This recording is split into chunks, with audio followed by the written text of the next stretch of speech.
All right, before we start this review, what is something that we should tell the people to do, Meg? Go ahead and like this video. Yeah. And subscribe to the whole channel. Do all the things. You get all of the videos all of the time. Yeah, you're not going to want to miss this one or any of the other videos that we have coming in the future. Because why would you? I mean, you know, we're pretty great. So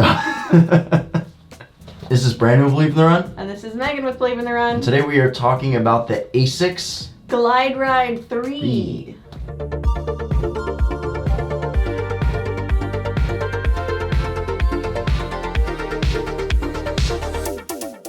Can you tell us a little bit about Glideride, what it's about, and why the third version matters so much? Well, the Glideride is sort of Asics neutral max cushion trainer.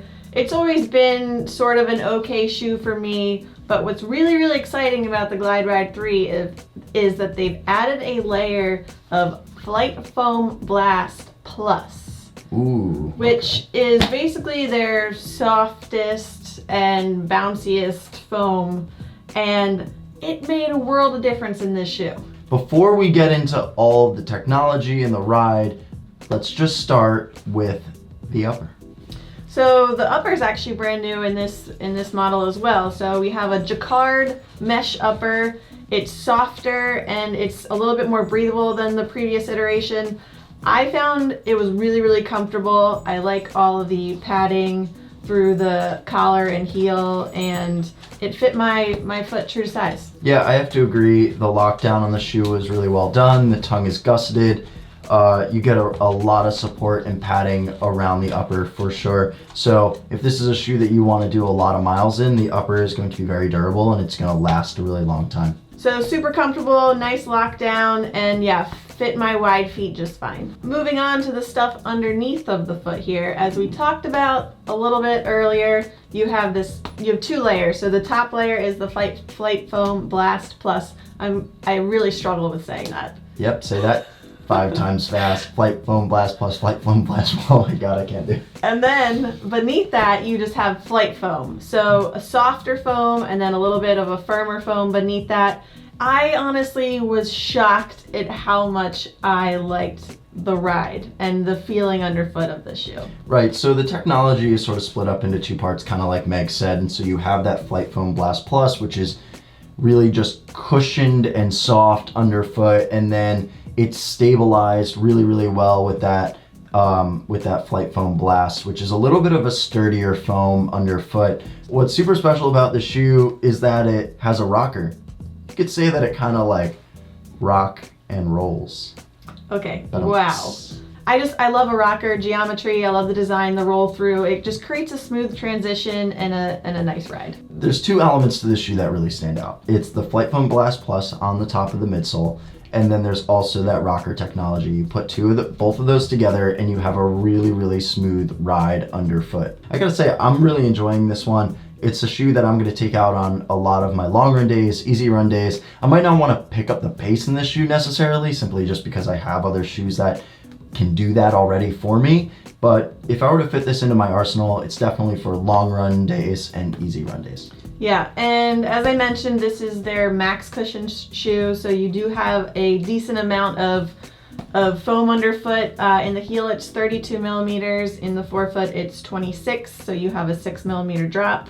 And that is slightly different from the previous model, which was a 5 millimeter drop, and they're attributing that to the addition of this Flight Foam Blast Plus.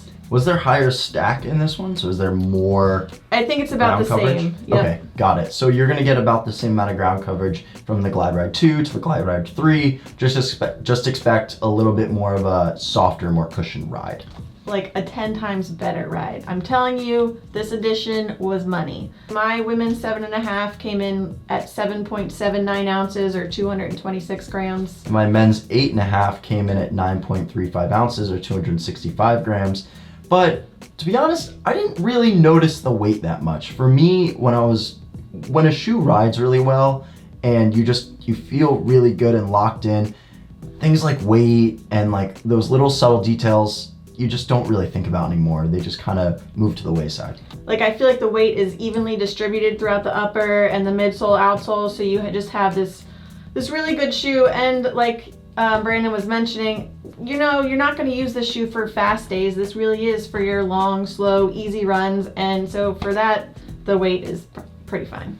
Asics also has an AHAR sponge rubber outsole. This is an outsole that they've been using on basically all of their other daily trainers. So, I mean, there's nothing really too fancy about it. It's everything that we've kind of known about Asics in the past.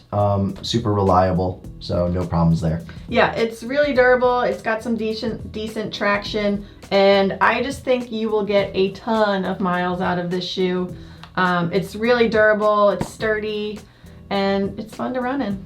This shoe though, it comes with a price, and it's like, you've got a great shoe here, but how much does it cost? This guy will cost you $150. It is available in June, so any day now. I guess it's almost June. All right, so I'm gonna give this one the green light.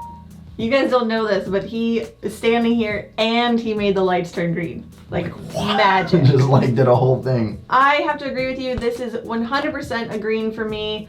Honestly, this has always been a shoe that I've just kind of been like, it's okay, it's fine. I'm not gonna wear it after I review it. Whereas now I find myself wanting to lace this up for all of my easy runs, even after I've written my review and talked about it on here. So that's when I know it's a shoe that I like. This is my favorite Asics shoe of 2022 right now that I've received. And I would say that it's probably one of my favorite daily trainers of this year. So I'm giving it really high marks right now. And I think it's gonna be a shoe that I'm gonna wanna keep coming back to and keep putting more miles in. This is one that I wasn't that excited about, but got really excited about when I put it on. We've told everyone about the shoe, but there's still just one more thing we gotta tell the people, and that is to subscribe to the channel, like this video, listen to our podcast.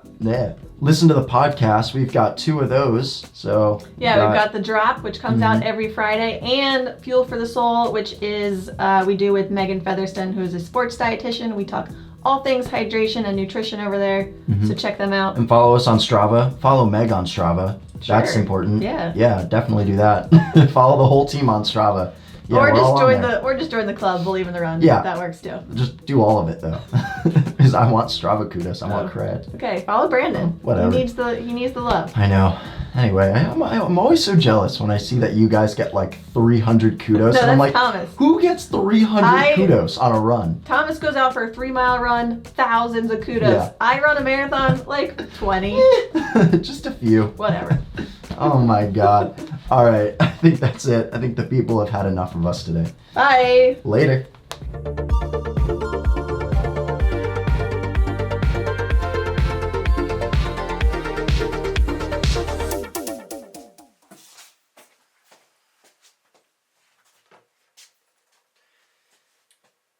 Hi, this is Brandon with Believe in the Run. And this is Megan with Believe in the Run. And we don't have the audio connected to the camera, which would make it difficult.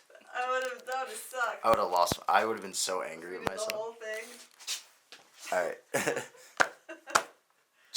check. Audio is now good. I honestly literally would have been like.